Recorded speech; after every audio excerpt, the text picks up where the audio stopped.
এই হলো একটা মিনি কাঁঠাল। এটা ভাঙবো, ভেঙে দেখবো এর ভিতরে কি আছে। দেখা যাক, বিসমিল্লাহ।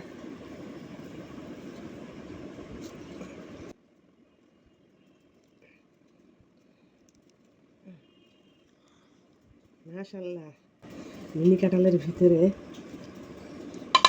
কত বড় একটা কোয়া। দেখা যাক কয়টা হয়। বিসমিল্লাহ।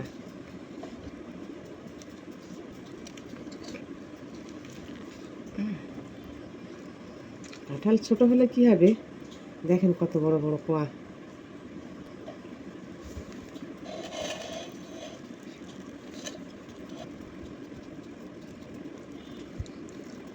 এটা তো আরো বড়। কয়টা কোয়া হলো? 3টা। এই যে 3টা কোয়া। চেহারাটা দেখেন কত সুন্দর।